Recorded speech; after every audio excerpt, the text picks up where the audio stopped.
Hello दोस्तों, आज मैं आपके साथ एक सुपरहिट स्टोरी शेयर करने जा रही हूँ। अगर स्टोरी अच्छी लगे तो वीडियो को लाइक करके जाना। चौहान हाउस, जोधपुर। यह आलीशान घर आज एक नई नवेली दुल्हन की तरह सजाया गया था, क्योंकि आज यहाँ परिवार की बेटी की शादी होने वाली थी। घर के एक कमरे से उस लड़की के रोने और चिल्लाने की आवाजें आ रही थीं। हम शादी नहीं करेंगे पापा, बिल्कुल नहीं करेंगे। 21 साल की लड़की, जिसने लाल रंग का घाघरा चोली पहन रखा था, अपने सामने खड़े अधेड़ उम्र के जोड़े को देखकर चिल्लाई। वह गोरी रंगत, सुनहरी आंखों, काले बालों, 5 फुट 2 इंच की ऊंचाई और स्लिम फिट शरीर की मालकिन थी। उसकी खूबसूरती ऐसी थी कि किसी को भी अपने आकर्षण में बांध सकती थी। वो अपनी नफरत भरी आंखों से सामने खड़े जोड़े को देख रही थी, जो बहुत ही शालीन लग रहे थे।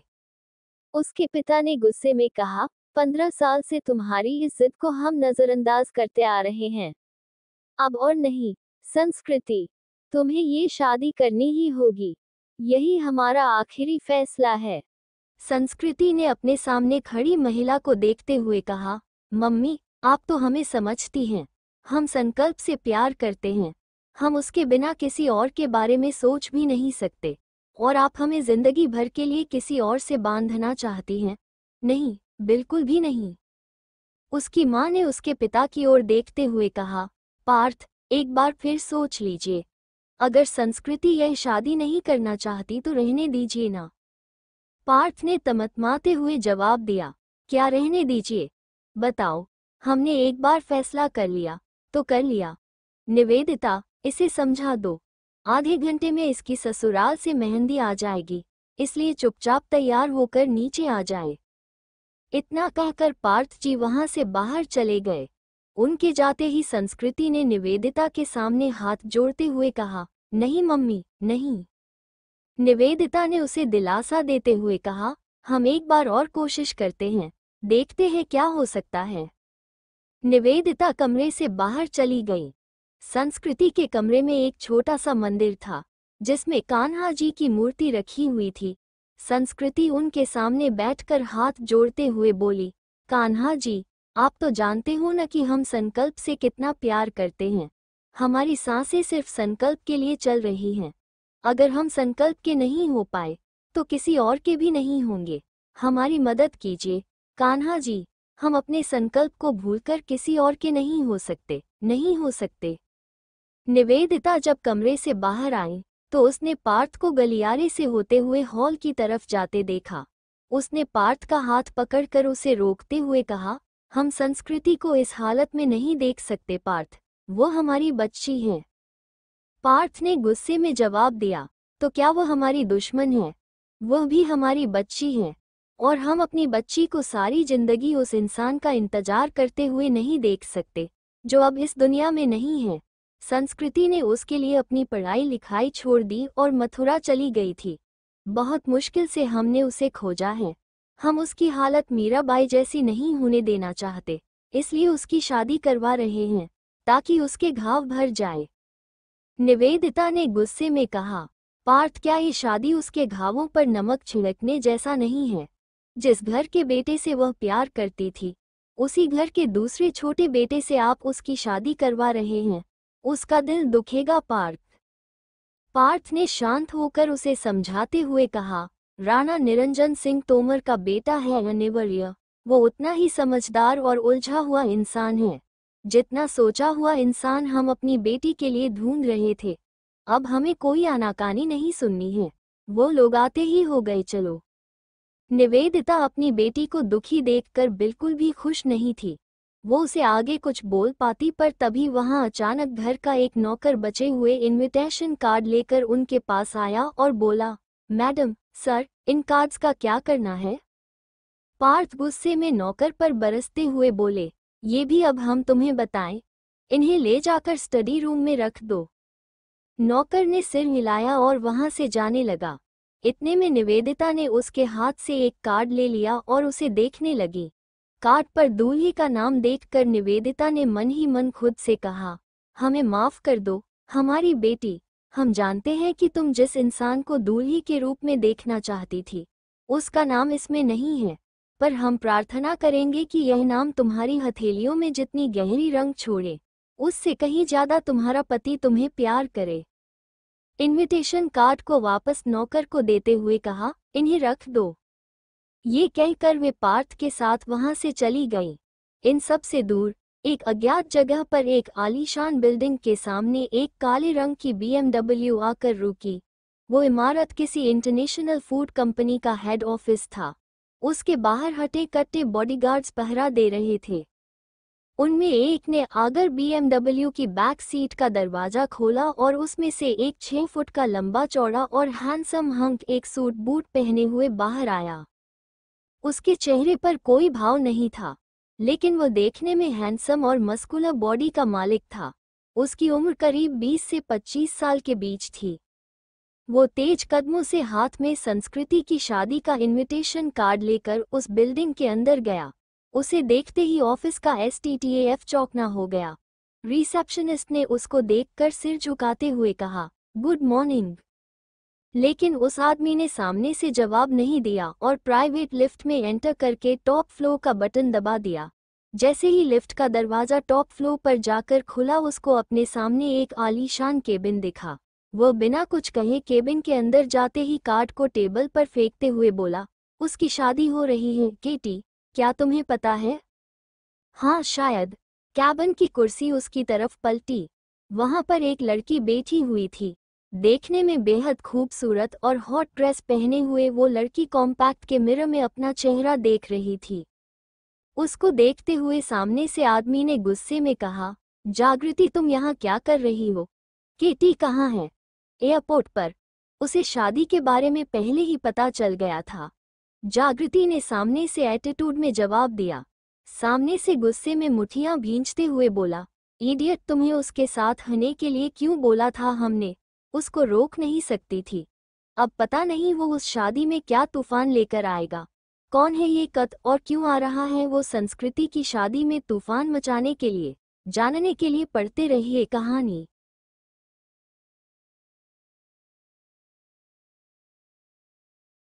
हाँ शायद। कैबिन की कुर्सी उसकी तरफ पलटी। वहां पर एक लड़की बैठी हुई थी। देखने में बेहद खूबसूरत और हॉट ड्रेस पहने हुए वो लड़की कॉम्पैक्ट के मिरर में अपना चेहरा देख रही थी। उसको देखते हुए सामने से आदमी ने गुस्से में कहा, जागृति तुम यहाँ क्या कर रही हो? केटी कहाँ है? एयरपोर्ट पर। उसे शादी के बारे में पहले ही पता चल गया था। जागृति ने सामने से एटीट्यूड में जवाब दिया।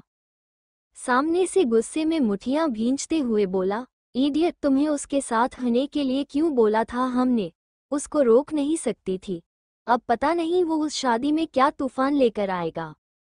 तो जाओ उसके पीछे। लक्ष्य। जागृति ने कॉम्पैक्ट बंद करके उसको देखते हुए कहा।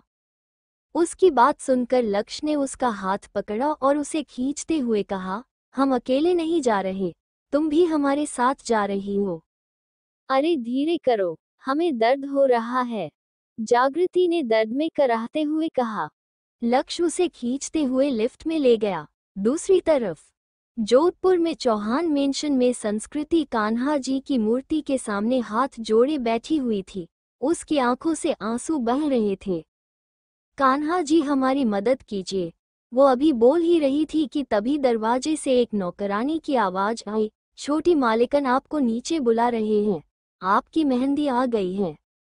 संस्कृति ने अपने आंसू साफ किए और अपनी जगह से खड़े होते हुए बोली, हम सिर्फ संकल्प के हैं और उसी के रहेंगे। वो बाहर चली गई। उसको मेहंदी के लिए हाल के बीचों बीच बैठा दिया गया। मेहंदी आर्टिस्ट ने अचानक से सवाल किया, आपके होने वाले पति का नाम बताइए, आपके हाथों पर उनका नाम लिखना है। हमारे हाथों में ही नहीं, हमारे रोम रोम में उसका नाम लिखा है। संकल्प संकल्प संकल्प, संस्कृति ने बेजान सी आवाज में जवाब दिया और उसकी आंखों से आंसू छलक गया। आर्टिस्ट स्माइल करते हुए बोली, बहुत ही खूबसूरत नाम है, हम अभी लिख देते हैं। उसकी आवाज पास से गुजर रही निवेदिता ने सुनी तो वो जल्दी से उसके पास आई और आर्टिस्ट को रोकने की कोशिश करते हुए बोली, रुको, हमारे दामाद जी का नाम अनिवार्य है। सॉरी मैम, अब तो हमने नाम लिख दिया, आर्टिस्ट ने जवाब देते हुए कहा। ये सुनकर निवेदिता परेशान हो गई थी। इतने में वहां पर मेहमानों में एक लड़की कुछ लड़कियों के साथ संस्कृति के पास आई और उसकी मेहंदी को देखते हुए बोली, अरे संस्कृति, मेहंदी लग गई है, चलो डांस करते हैं। संस्कृति ने मना करने के लिए ना में सिर्फ हिलाया, पर वो लड़कियां उसे जबरदस्ती डांस करने के लिए अपने साथ हॉल के बीचों बीच ले गई। संस्कृति ने मन मार कर डांस करना शुरू कर दिया।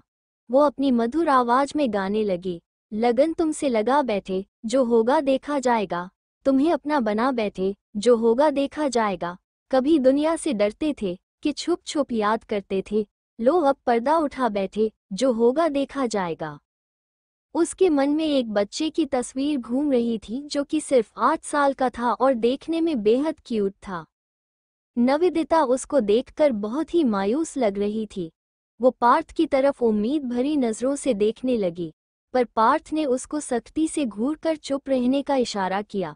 पार्थ मेहमानों के साथ बिजी था। International airport Jaipur, Rajasthan. यहाँ पर रनवे पर एक प्राइवेट फ्लाइट लैंड हुई, जिसमें से आर्म्ड बॉडीगार्ड्स बाहर निकले और उस पूरे रनवे को घेर लिया। इतने में वहां पर एक ब्लैक BMW का काफिला आकर रुका। फ्लाइट से एक 6 फुट 3 इंच का लंबा मुस्कुलर 28 साल का लड़का बाहर आया। उसकी आंखें काली गहरी रात जैसी थी। देखने में बेहद हैंडसम पर एकदम खतरनाक लुक्स वाला वो लड़का एक बार किसी को अपनी काली आंखों से देख ले तो उसकी रूह तक को छान डाले। वो स्टाइल से चलते हुए गाड़ी के पास आया और सबसे बीच वाली गाड़ी में बैठ गया। उसके साथ गाड़ियों का काफिला चल पड़ा। उसके अंदर एक आदमी पहले से पहले ही एटीट्यूड में बैठा हुआ था। केटी, एक लड़की के लिए तुम हमारे सामने आ गए, ये जानते हुए कि ये डील तुम्हें कितनी महंगी पड़ेगी। हम तुम्हें अभी इसी वक्त खत्म कर सकते हैं, वो आदमी उस लड़के को देखते हुए बोला। उसकी बात पर केटी ने किलर स्माइल के साथ कहा, मिस्टर मित्तल, हमें खत्म करने का सपना देखने से पहले ये तो सोच लेते कि तुम किसके बिस्तर पर सो रहे हो। उसके बोलते ही काफिले की बाकी गाड़ियां एक एक करके ब्लास्ट होने लगी। ये सब देखकर मित्तल के अंदर डर की लहर दौड़ गई। उसने अपने डर को गुस्से के नीचे दबाकर केटी पर अपनी पिस्टल पॉइंट करते हुए कहा, हम तुम्हें अभी खत्म कर देंगे केटी, फिर तुम्हारा बिजनेस एम्पायर और अंडरवर्ल्ड की हुकूमत हमारी होगी। वो बोला ही था कि केटी जोर जोर से हंसने लगा। उसकी हंसी इतनी खतरनाक थी कि मिस्टर मित्तल के हाथ डर के मारे कांपने लगे। हंसना बंद करो केटी, हमने तुमको उस पार्थ चौहान की इन्फॉर्मेशन इसीलिए प्रोवाइड करवाई थी ताकि हम तुम्हें यहाँ बुलाकर मार सके। अपनी उल्टी गिनती गिनना शुरू कर दो, मिस्टर मित्तल ने सामने से उसको धमकी देते हुए कहा। अचानक से गाड़ी एक कहाली मैदान के पास आकर रुकी और इसके साथ ही एक गोली चलने की आवाज आई। केटी बाहर आया, उसके हाथ में एक गोल्डन लाइटर था। दुनिया में सबसे दर्दनाक पल जिंदा जलना होता है, इतना बोलकर उसने लाइटर को ऑन करके गाड़ी के अंदर फेंक दिया और उसके कुछ कदम आगे जाते ही गाड़ी धू धू कर जलने लगी। वहां पर कुछ ब्लैक रॉयल्स आकर रुकी, जिनमें से आर्म्ड गार्ड्स वहां आए और केटी के लिए एक गाड़ी का दरवाजा खोला। केटी अंदर बैठा और खिड़की के बाहर से उस गाड़ी को देखते हुए बोला, जिस आग में लोगों को मौत के बाद जलाया जाता है, हम उसी आग से ही पैदा हुए हैं। वो गाड़ी में बैक सीट पर लीन हो गया। अगले दिन चौहान हाउस। संस्कृति अपने कमरे में कान्हा जी की मूर्ति के सामने बैठी हुई थी। उसने लाल रंग का शादी का जोड़ा पहना हुआ था। उसका गोरा चेहरा आंसुओं से भरा हुआ था। कान्हा जी, आपने अपनी द्रौपदी से लेकर मीराबाई की लाज रखी थी, हमारी भी रख लीजिए। हम अपने संकल्प के अलावा किसी के नहीं हो सकते। अगर आपने हमें हमारे संकल्प की राधा नहीं बनने दिया तो हम मीराबाई बन जाएंगे। ये बोलकर उसने मंदिर से एक शीशी उठाई और उसके अंदर की दवाई पूरी निगल ली। संस्कृति, संस्कृति, निवेदिता के पुकारने की आवाज आई।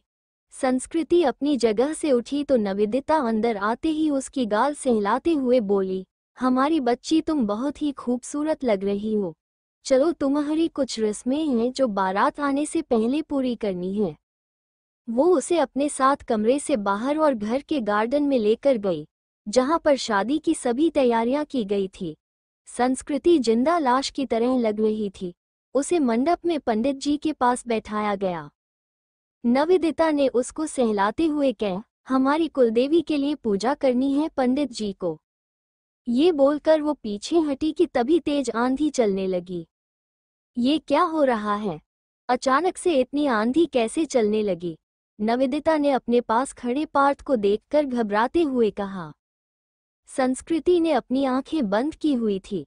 कान्हा जी, हम अपने संकल्प की राधा बनना चाहते थे, लेकिन लगता है कि हमारी किस्मत में अपने संकल्प की मीरा बनना लिखना है।